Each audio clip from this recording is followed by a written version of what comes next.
Morning TV और मैं हूं आपके साथ कंचन। पूरे देश के साथ ही मध्य प्रदेश में भी लोकसभा चुनाव की सरगर्मी दिन ब दिन तेज होती जा रही है। गुड मॉर्निंग टीवी की चुनावी यात्रा विंध्य क्षेत्र की 4 सीटों रीवा, सतना, सीधी और शहडोल को कवर करने के लिए प्रत्याशियों से निरंतर मिल रही है।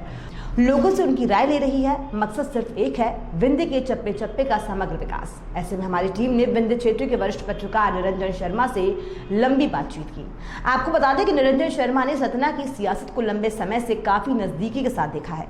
नेताओं के शुरुआती संघर्ष और उनकी बढ़त के साथ ही सतना जिले के हर सियासी समीकरण को निरंजन शर्मा ने बेहद शिद्दत से महसूस किया है। आइए देखते हैं गुड मॉर्निंग टीवी से खास बातचीत में क्या कहा वरिष्ठ पत्रकार निरंजन शर्मा ने।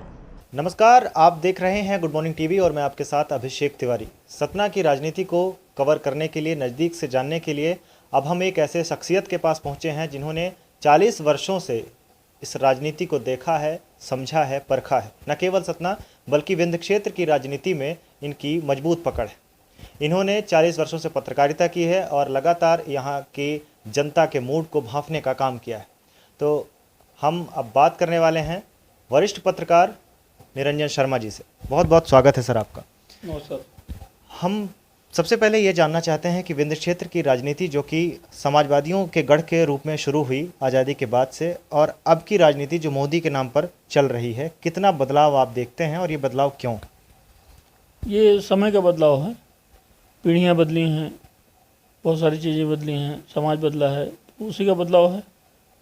और आज की तारीख में ये नरेंद्र मोदी जी का वातावरण यहाँ पर सभी जगह दिखाई पड़ रहा है। मैं अपने गांव भी जाता हूँ, पन्ना ज़िले में, इधर भी गांव में जाता हूँ, सब जगह गाड़ी में, ट्रेन में सुनता हूँ, तो उनके पक्ष में वातावरण है। और ख़ासतौर से एयर स्ट्राइक जो किया उन्होंने, उसका फ़र्क है। और इसके अलावा बहुत सारे काम हुए हैं। सबसे बड़े जो काम है स्वच्छता वाला, ये अब दिखाई पड़ने लगा है। आप किसी भी शहर में जाएँ तो वो लोग प्रयास करते हैं, बस स्टैंड हो, रेलवे स्टेशन हो, हर जगह ये उनका सफाई का वो एक नारा दिया, जो कि तो ऐसे बहुत सारे काम हैं उनके जो ठोस तरीके से दिखाई पड़ रहे हैं। और इसलिए ख़ासतौर से युवा पीढ़ी उनके पक्ष में है, चाहे वो किसी जाति वर्ग की हो या किसी की हो। समाजवाद का गढ़ बहुत पहले था यहाँ, जब देश आज़ाद हुआ था, तो उस समय प्रजा सोशलिस्ट पार्टी और संयुक्त सोशलिस्ट पार्टी, ये लोग के इनके सक्रिय थे लोग। श्रीनिवास तिवारी जी वगैरह ये वहीं से थे, जगदीश चंद्र जोशी और ऐसे और भी लोग थे जो रीवा के, मैं उनके बारे में ज़्यादा नहीं जानता हूँ। पर 77 से माहौल बदल गया पूरी तरह जनता पार्टी के आने के बाद। तो दूसरा सवाल ये कि जिस तरह से यहाँ परिणाम बदले हैं, अब वर्तमान राजनीति की अगर बात करते हैं, वो बहुत पुरानी बात हो गई। अब जो वर्तमान राजनीति है, विधानसभा के चुनाव और उससे पहले 2014 का लोकसभा का चुनाव, अजय सिंह राहुल की हार होती है और यहाँ कांग्रेस के उन सभी नेताओं की हार हो जाती है 2018 में भी विधानसभा चुनाव के दौरान। तो ऐसा क्या कारण रहा कि कांग्रेस का भी ये गढ़ रहा है? फिर समाजवाद के बाद फिर कांग्रेस का गढ़ हुआ, अर्जुन सिंह और श्रीनिवास तिवारी जैसे बड़े नेता पैदा हुए, तो उनके बाद इस तरह की स्थिति को कैसे देखते हैं आप? हार जीत बहुत कम मार्जिन से हुई है और सबसे बढ़िया सरकार ही बहुत कम मार्जिन से बनी है। जो कांग्रेस की सरकार बनी है वो आपको मालूम है कि बहुत कम विधायकों से बनी है।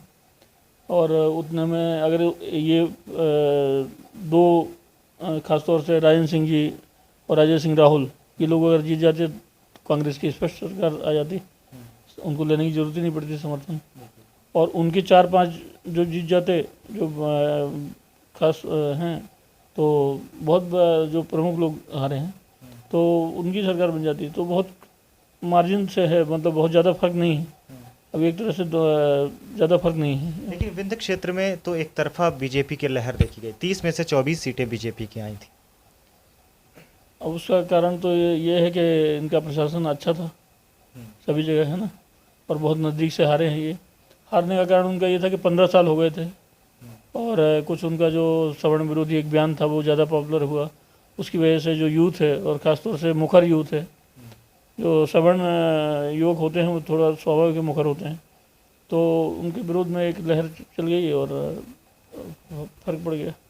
और यहाँ जो है विंध्य प्रदेश में, यहाँ राजन शुक्ला जी के नेतृत्व में ये अच्छा काम हुआ है, क्योंकि उन्होंने वो सभी जगह की देखरेख करते हैं। वैसे तो रीवा के हैं वो, लेकिन देखरेख उनके जो भोपाल का हाई कमान है और एक तरह से विंध्य प्रदेश के मामलों में जैसे पहले श्रीनिवास तिवारी जी को उन्होंने बना के रखा था दिग्विजय सिंह जी ने, वैसे राजेंद्र शुक्ला जी का ऐसा महत्व मैंने देखा कई मामलों में कि उनसे सलाह ली जाती थी और वो हर प्रमुख बैठक में रहते थे, चाहे अगर शिवराज सिंह यहाँ हैं तो यहाँ, कटनी में है तो कटनी में, शहडोल में है तो वहाँ, तो इस प्रकार से उनको महत्व दिया गया।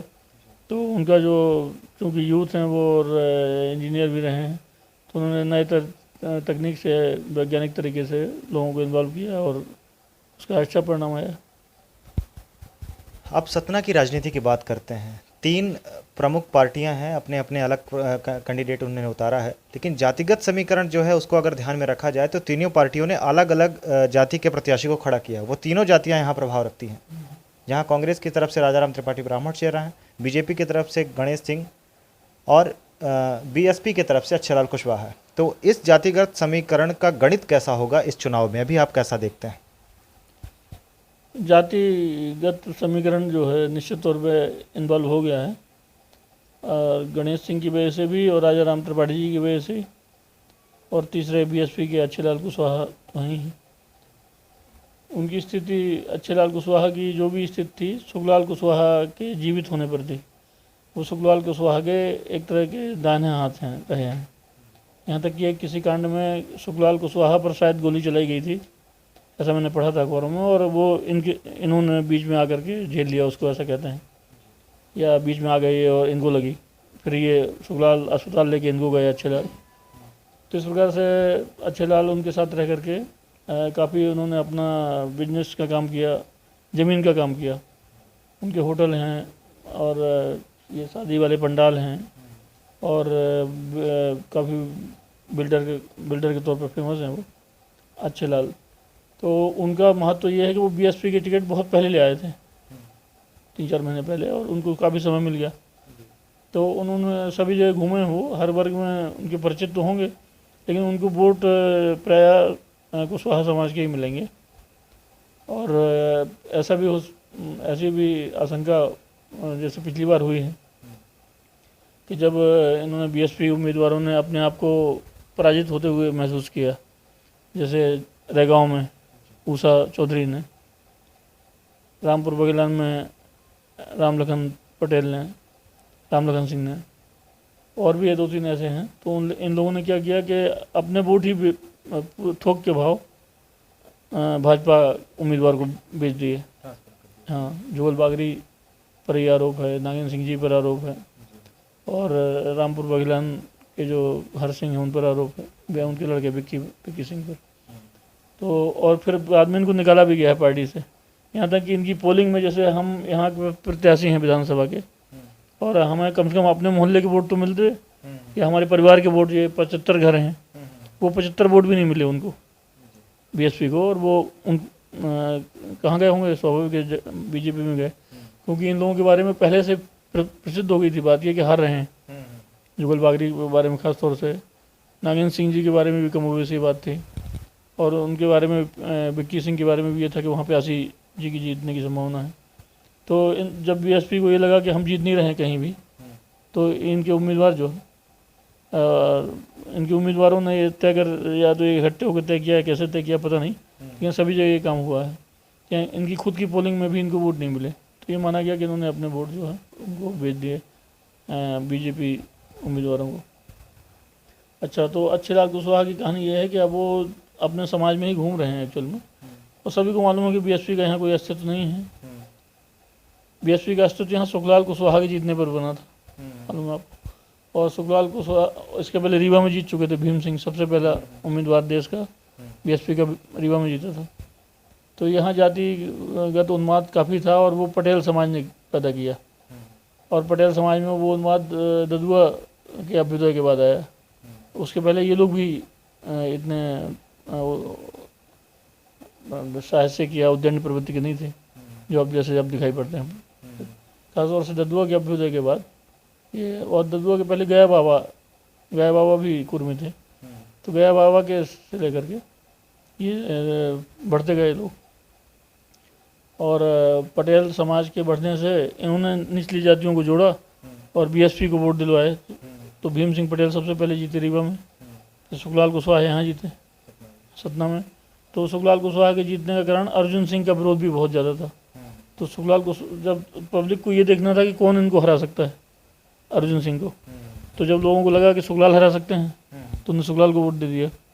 जब तक ये समझ में आ रहा था सकलेजा हरा सकते हैं तो सकलेजा को भी दिया। तो सकलेजा का नंबर तीसरा आया, दूसरा सुखलाल का आया, पहला सुखलाल का आया, दूसरा सकलेजा जी का आया, तीसरा अर्जुन सिंह जी का आया और चौथा तोसन सिंह पटेल का आया कांग्रेस के से।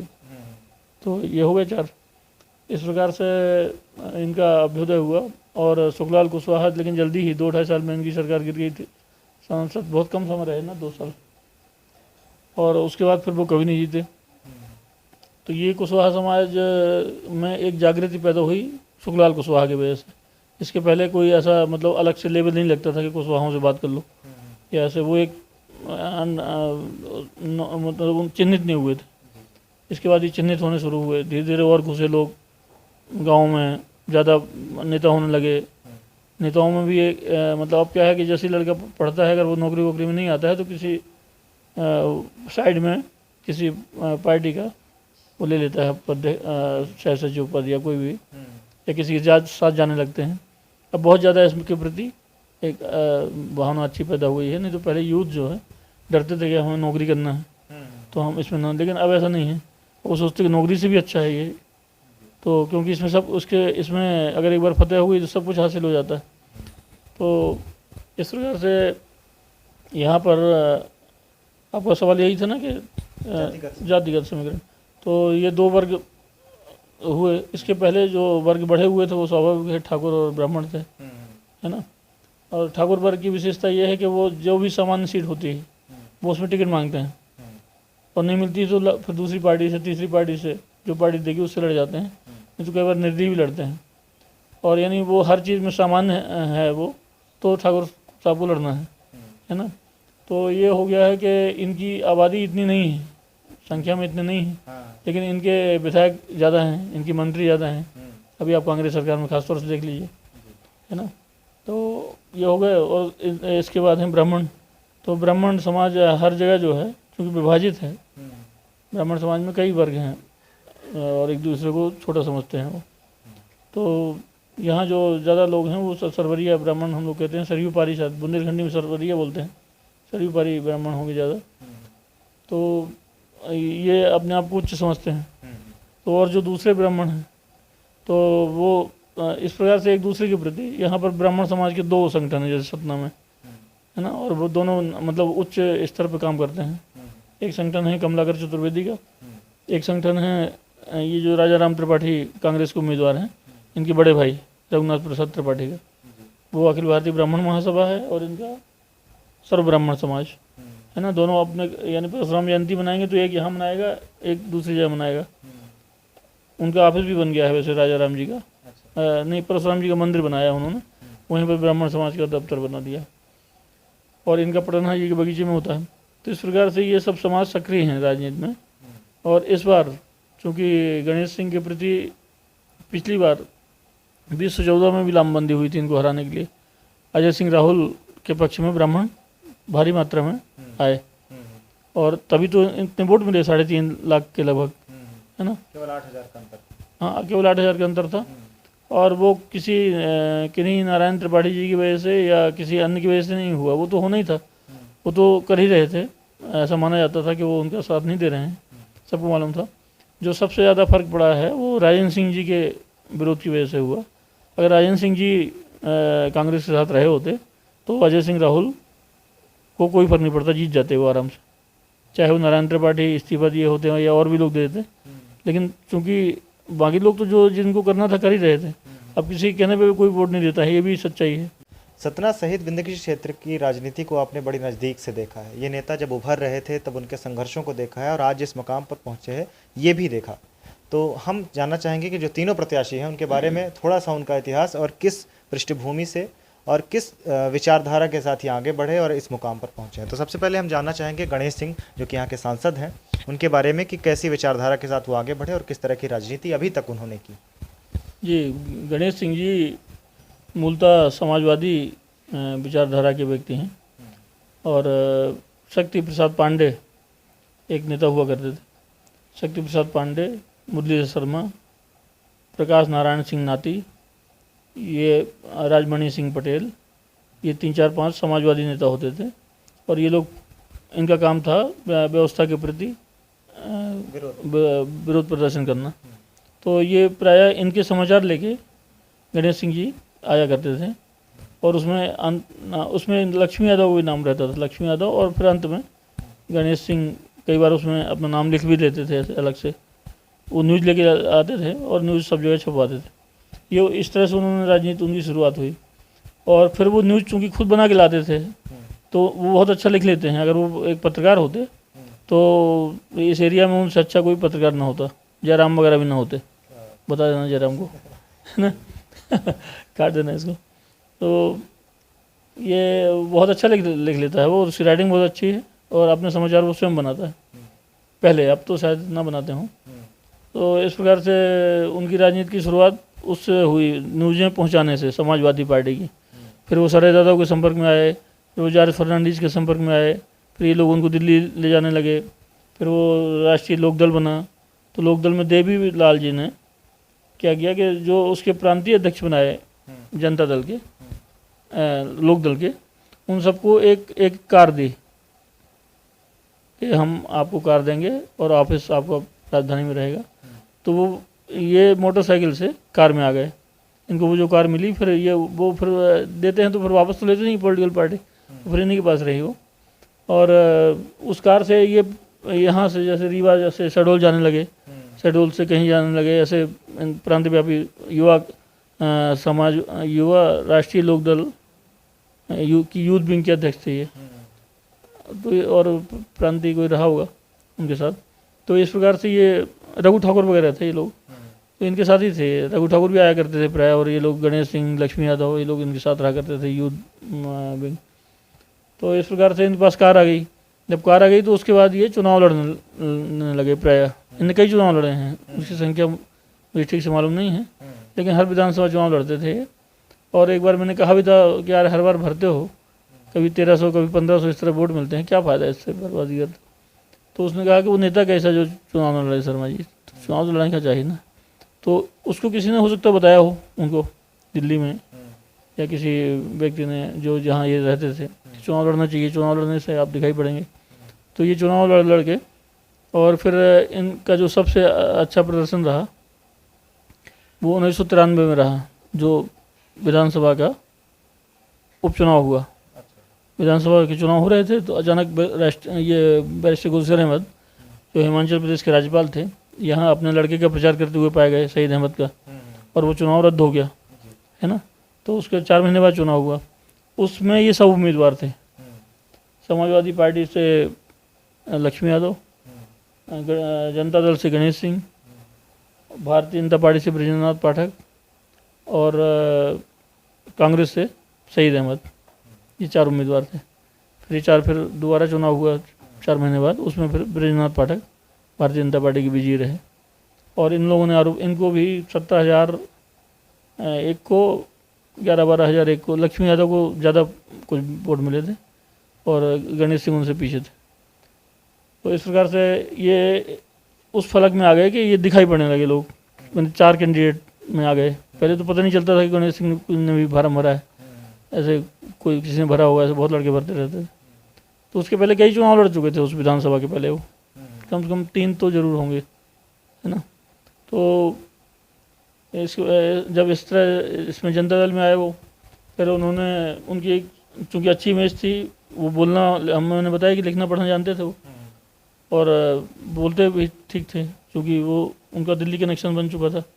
तो यहाँ की जो बघेली, एकदम प्योर बघेली कल्चर है, उससे वो थोड़ा सा अलग दिखने लगे। उनके टोन में फ़र्क हो गया। अभी जो बघेलखंडी लगातार बोलते रहते हैं, वो अगर बोलते भी हैं खड़ी बोली तो वो अलग पता चल जाता है।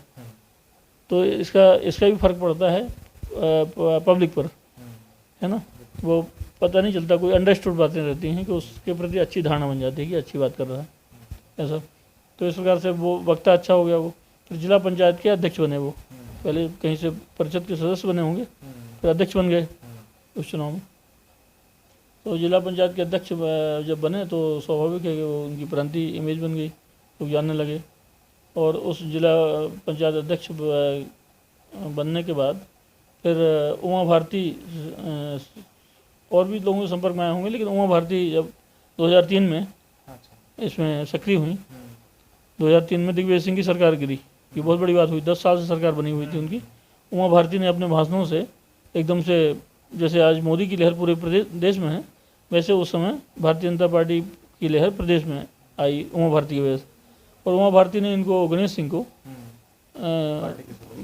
बैठाना शुरू कर दिया। लोग पहले आश्चर्यचकित हुए कि गणेश सिंह कैसे बैठे, और ये उनके सिर पे हाथ रख के ऐसे ऐसे करती रहती थी। कई बार, एक दो बार ऐसे देखा उमा भारती जी को।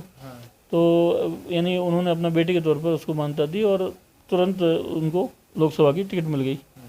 उसके पहले 6 महीने पहले वो कांग्रेस की टिकट के लिए रामपुर बघेलान के लिए जिला पंचायत अध्यक्ष का उनका कार्यकाल खत्म हो चुका था, और वो इसके लिए प्रयास कर रहे थे कि हमें कांग्रेस की टिकट अगर मिल गई तो हम रामपुर बघेलान से चुनाव लड़ेंगे।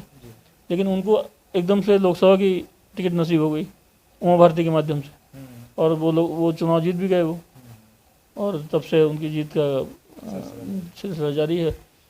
और अब जहाँ तक उनके काम की बात है, तो काम उनका एक किसान की तरह है पूरी तरह, कि अब ये समय हो गया है, अब इतने बज गए हैं, दोपहर हो गई, दोपहर ढल रही है, अब ढोर वो कर दो, ढील दो, ये कर, मतलब जो भी निश्चित कानून कायदे होते हैं राजनीति के और समाज के, उसको वो फॉलो करते हैं, लोगों से मिलते हैं, सब जगह उनके बहुत ज़्यादा समर्थक हैं।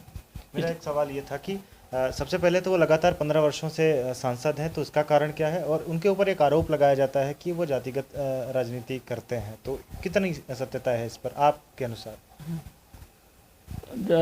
जातिवादी राजनीति, टाइम मैनेजमेंट की आप पहले बात कर रहे थे। टाइम मैनेजमेंट उनका बहुत अच्छा है, और इसी वजह से ही वो इतने हावी हैं। आज ये जो चुनाव हो रहा है, इस चुनाव में यानी जितने नेता हैं, जैसे पूरे देश में मोदी के खिलाफ सारे नेता हैं ना एकजुट, वैसे यहाँ सतना जिले के सारे नेता गणेश सिंह के खिलाफ एकजुट हैं, और एक तरफ गणेश सिंह है और एक तरफ सारे, है ना। अब राजनीति की जो आरोप लगाया जा रहा है उनके ऊपर, जातिगत राजनीति, तो आज नहीं, पहले ये ख़त्म कहाँ हुआ? अच्छा। गणेश सिंह वाला प्रकरण जी। क्यों आज की तारीख में जो लोकसभा का चुनाव लड़ रहे हैं, तो जो उनके पार्टी के ही लोग हैं, जो पूर्व विधायक हैं, पूर्व विधायक 3, शंकरलाल तिवारी, रामपुर बघेलान के हर्ष नारायण सिंह, और एक तीसरे पूर्व विधायक सुरेंद्र सिंह गहरवार, ये तीनों कहीं आपको चुनाव में कहीं दिखेंगे नहीं। जब कोई कार्यक्रम विशेष होगा, बाहर से कोई अगर आएगा उस दिन नेता, तो वो आएंगे, बाकी ना तो वो हो सकता है बुलाते हों और ना वो जाते हैं। और जो जीतने वाले लोग हैं वो तो स्वाभाविक है, वो तो जैसे जुगल बागरी, उनकी अवस्था बहुत ज़्यादा है, नागेंद्र सिंह की भी अवस्था बहुत ज़्यादा, वो कहीं नहीं दिखाई पड़ते। फोटो तो ज़रूर कहीं कहीं आ जाते हैं, एक दो। बाकी गणेश सिंह अपना चुनाव खुद अकेले लड़ रहे हैं, उनके दोनों लड़के संकल्प सिंह और विकल्प सिंह, दो लड़के हैं, यूथ हैं आप जैसे। तो एक पुणे में थे, एक दिल्ली में, तो उन दोनों को उन्होंने बुलवा लिया है। और उनके छोटे भाई उमेश प्रताप सिंह लाला और उनकी जो पत्नी हैं, जो जिला पंचायत अध्यक्ष रहीं, सुधा सिंह, ये सब मिलकर के अपना चुनाव लड़ रहे हैं वो, और हैं वैसे वो राष्ट्रीय पार्टी के। तो उन पर जो आक्षेप ये लगा कि जब ये युवक समाज है, जो पटेल समाज का, ये कई जगह जो इनके झगड़े होते हैं, तो ज़्यादातर झगड़े इनके सामान्य लोगों से तो होते नहीं, क्योंकि गरीबों को तो मार के भगा देते हैं ये लोग।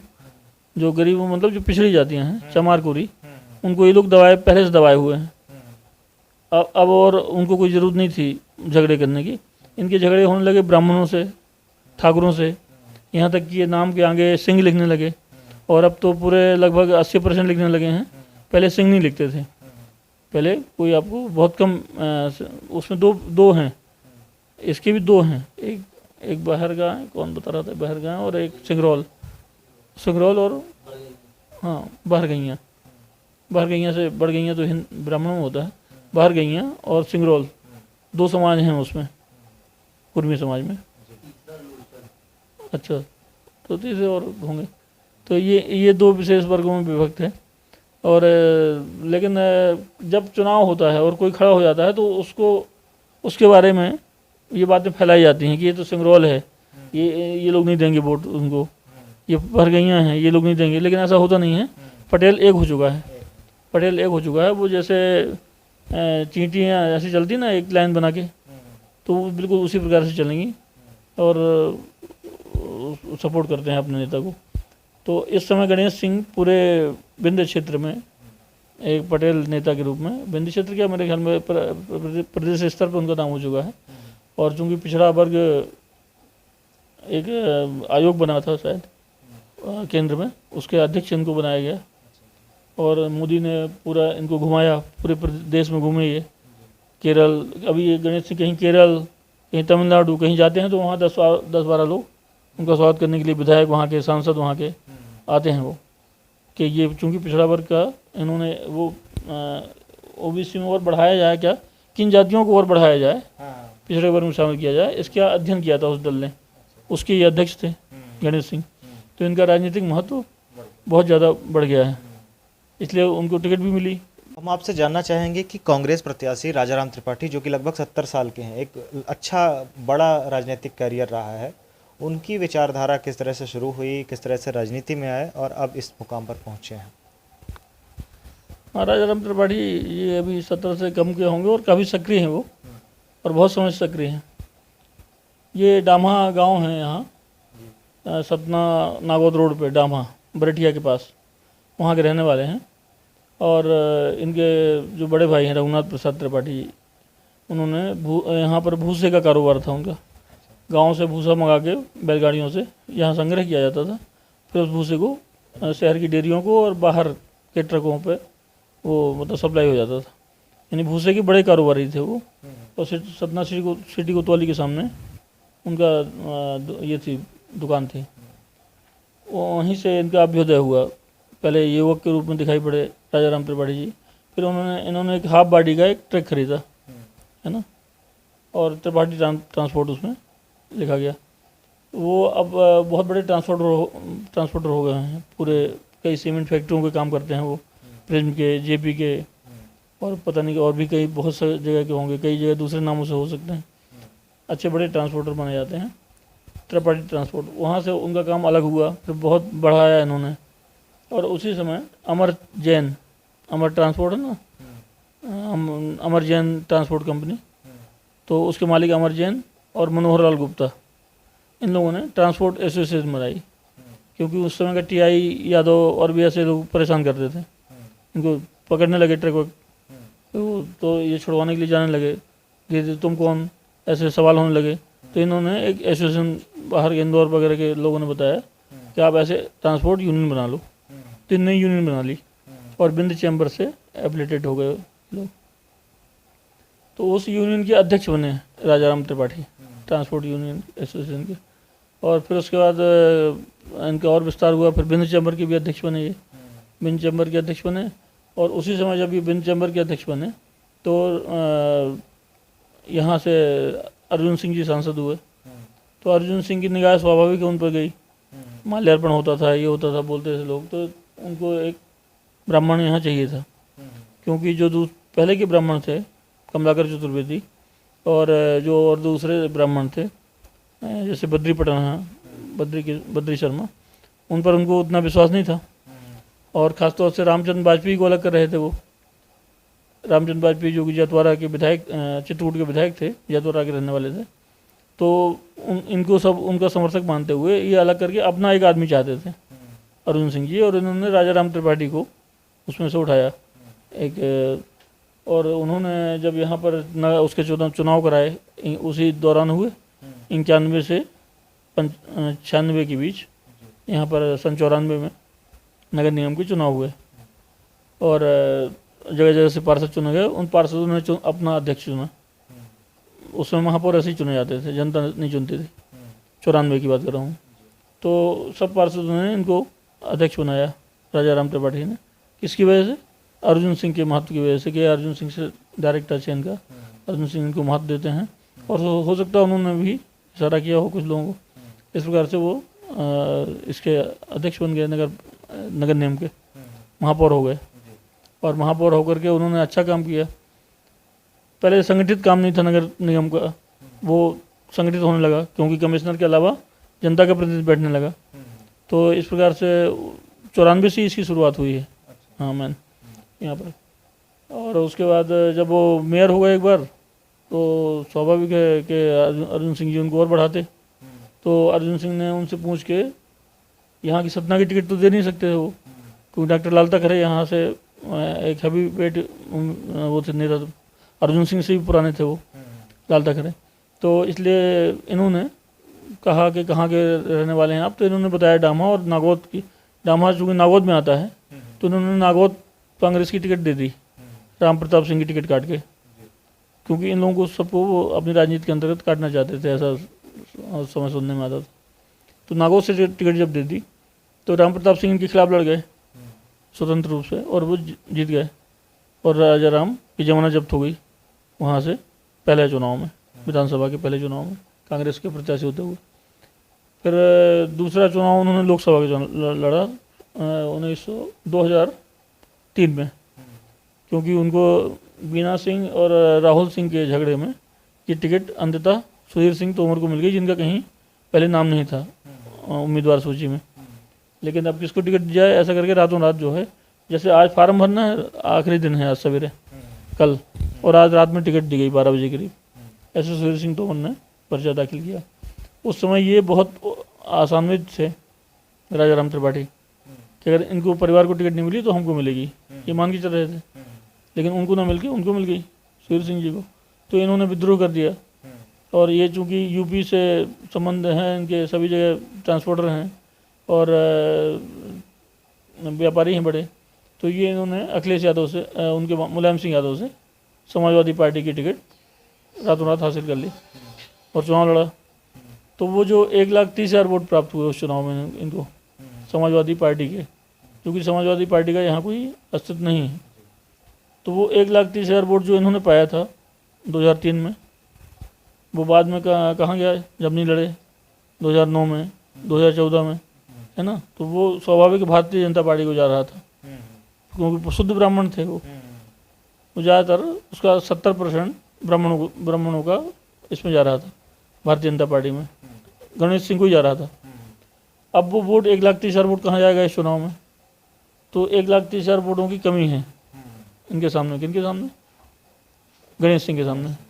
राजा राम त्रिपाठी जी का एक और बैकग्राउंड है, तो वो जो ब्राह्मण महासभा एक राष्ट्रीय स्तर पर बनी हुई है, उसके उनके जो बड़े भाई हैं रघुनाथ प्रसाद त्रिपाठी जी, उनके अध्यक्ष हैं, और वो यहाँ पर ब्राह्मण समाज के कई कार्यक्रम करते हैं, खासतौर से परशुराम जयंती बड़ी धूमधाम से मनाई जाती है।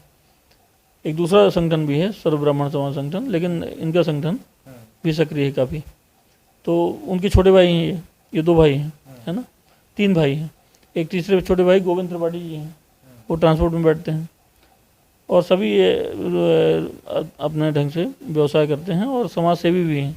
लोग इनके पास जाते हैं, समस्याएं बताते हैं, उसकी मदद भी करते हैं।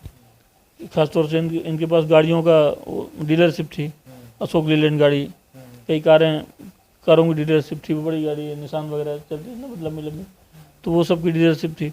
तो ये कई लोगों को ऑब्लाइज भी किए, जैसे कि नहीं है उनका भैया पैसा नहीं है, इतनी पैसा है तो बोले चलो इतने लाओ, लेकिन देते रहना समय से, ऐसे करके उसको गाड़ी खरीदवा दी। 10,000 में ही दे दी गाड़ी, 2 लाख की, 3 लाख की, 2.5 लाख की गाड़ी आती। तो ऐसा करके ये बहुत लोग उनसे एहसानमंद है उनके। तो इस प्रकार से वो जो 1,30,000 वोट जब समाजवादी पार्टी से लड़े तो इनको हासिल हुए। और फिर उसके बाद क्या हुआ, अभी पिछले चुनाव में 2013 के चुनाव में, विधानसभा चुनाव में, फिर उनको टिकट दे दी गई विधानसभा की, ये मानते हुए कि शंकरलाल तिवारी जी पराजित हो जाएंगे, और इन्होंने कांग्रेस ने इनको टिकट दे दी राजा राम जी को। राजा राम जी उस चुनाव में बुरी तरह पराजित हुए, 12-14 हज़ार वोटों से पराजित हुए शायद, तो ये काफ़ी वोट थे। तो इस प्रकार से राजा राम त्रिपाठी जी ने ये 2 विधानसभा चुनाव हारे और 1 लोकसभा चुनाव हारा। अब ये जो एक तरह से उनका चौथा चुनाव है, दूसरा लोकसभा और कुल मिला के चौथा चुनाव है ना। तो इस चुनाव में वो खुद भी काफ़ी उनको अनुभव हो गया है और कांग्रेस की टिकट हासिल हो गई है, तो इसलिए उत्साह भी है उनके संगठन में, क्योंकि 1,30,000 वोट तो उनके खुद के हैं। ऐसा जैसे गणेश सिंह के बाद 2 लाख 2.5 लाख वोट माने जाते हैं, 3 लाख, वैसे ये भी मानना चाहिए कि राजा राम त्रिपाठी जी के पास कम से कम 1.25 लाख वोट ब्राह्मण समाज के हैं, क्योंकि ब्राह्मण समाज भी यहाँ 2 हैं, कुछ लोगों ने नहीं भी दिया हुआ तब भी उनको मिले 1,30,000, है ना। तो इस प्रकार से इतना उनका सामर्थ्य है। और अभी इस चुनाव में ये खासतौर से इनका गणेश सिंह जी का विरोध बहुत ज़्यादा है, पूरे समाज में देखने में आ रहा है, क्योंकि कोई बड़ा काम नहीं दिखाई पड़ रहा है। उन्होंने लोगों के व्यक्तिगत काम किए, किसी के घर के लिए लोन करा दिया, किसी के लिए सड़क बनवा दी जिला पंचायत से, अपनी उससे बनवा दी, वो टैंकर चला दिए पानी के, ये सब काम किए। लेकिन कोई बड़ा काम ऐसे कि फ्लाईओवर बना देते, बहुत बड़ा फ्लाईओवर भी बना, वो भी मजाक बन गया है, अभी तक बन नहीं पाया पहली बात। और इतना छोटा बना कि एक चौराहे को उसको लगाया गया है, सिमरिया चौक को। उसके अलावा कोई शहर के यातायात में उसका पॉजिटिव असर नहीं पड़ने वाला है। वो तो सिमरिया चौराहा वैसे ही बहुत बड़ा था, अगर करना था तो किसी अन्य चौराहे को आप करते, जो बीच में, जैसे माहेश्वरी के सामने कितनी ज़्यादा भीड़, बाजार जैसा लगा रहता है वहाँ, और सर्किट हाउस चौक सघन है। अच्छा, राजा राम त्रिपाठी जी ने अपने महापौर रहते जो सबसे यादगार काम कराया है, उस शहर में मूर्तियाँ लगवाना, जो अम्बेडकर जी की मूर्ति, इंदिरा गांधी की मूर्ति, महात्मा गांधी की मूर्ति यहाँ पर है जो सिविल लाइन में, जवाहरलाल नेहरू की मूर्ति, ये सब मूर्तियाँ जो हैं उनके कार्यकाल में लगी। तो उससे और तो कुछ नहीं हुआ, लेकिन एक शहर का जो रूप है महानगर का, एक हल्का सा उसका इंडिकेशन आया, एक इशारा आया, संकेत मिला। जैसे कोई गाड़ी निकलती है, सीधे जाती है, वो देखती मूर्ति भी लगी है शहर में, मतलब कोई बड़े शहर से प्रवेश कर रहे हैं।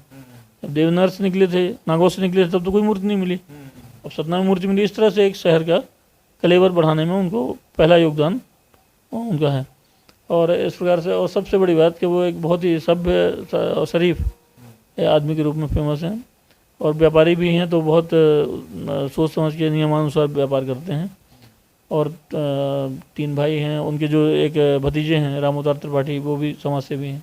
इस प्रकार से ये लोग काफ़ी सक्रिय हैं, पूरा उनका परिवार संयुक्त परिवार है। राम नरेशाचार्य जी महाराज जो बनारस के हैं, किसी रामानुजाचार्य उसके किसी मठ के मठाधीश भी हैं वो, वो उनके शिष्य है ये परिवार पूरा। और वो आते हैं बीच बीच में, उनके प्रवचन के अनुसार ये लोग अपना कार्य व्यवहार करते हैं। तो इस प्रकार से राजा राम त्रिपाठी काफ़ी मजबूत उम्मीदवार बन के इस बार उभर रहे हैं। और ऐसा लग रहा है कि कांग्रेस को इस बार ब्राह्मण समाज का तो पूरा समर्थन है ही, ठाकुर समाज का भी पूरा समर्थन प्राप्त है। ठाकुर समाज का समर्थन प्राप्त होने का कारण ये है कि गणेश सिंह ने अभी तक 3 बार जिनको हराया है वो ठाकुर ही हैं। राजन सिंह को हराया, सुधीर सिंह को हराया, और अजय सिंह राहुल को हराया। तो उन पे ज़्यादा गुस्सा है इससे बदला लेने के लिए। तो वो ब्राह्मणों से भी ज़्यादा वो मुखर हैं और उछल रहे हैं, और वो संगठित हैं, पूरे वो संगठित हैं। और ब्राह्मण समाज भी ऐसा लग रहा है कि संगठित दिखाई पड़ रहा है। और जो संगठित नहीं है वो मोदी के नाम पर स्वाभाविक जाएंगे। वो जो जातिवाद से ऊपर उठे हुए हैं, बाहर से आए हुए हैं, जो यहाँ के नहीं हैं, जो यहाँ के रहने वाले नहीं हैं, किसी कंपनी में काम करते हैं, तो इस टाइप के बहुत ज़्यादा हैं सतना में, बाहरी हैं, व्यापारी हैं।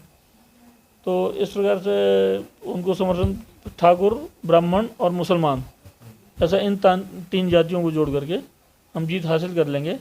ऐसा हो सकता है उनके खेमे में ऐसा भरोसा प्रकट किया जाता हो, और ये जातियाँ उनको सहयोग कर सकती हैं। तो अभी आपने देखा कि किस तरह से सतना की जातिगत समीकरण, सतना में जातिगत समीकरण है, किस तरह से इन नेताओं का उद्गम हुआ, किस तरह से ये नेता उभरे हैं, किस तरह के विचारधारा प्रकट करते हुए आगे बढ़े हैं, और तमाम तरह की जानकारी हमें दे रहे थे सतना और विंध्य क्षेत्र के वरिष्ठ पत्रकार निरंजन शर्मा जी। बहुत बहुत धन्यवाद सर। गुड मॉर्निंग टीवी की चुनाव यात्रा से जुड़ी इस स्पेशल रिपोर्ट में फिलहाल इतना ही। आगे के अपडेट्स, स्पेशल रिपोर्ट्स और खास खबरों के लिए बने रहिए गुड मॉर्निंग टीवी के साथ। और हाँ, गुड मॉर्निंग टीवी को यूट्यूब पर सब्सक्राइब करें, खबरों को लाइक करें, कमेंट करें और शेयर करें। नमस्कार।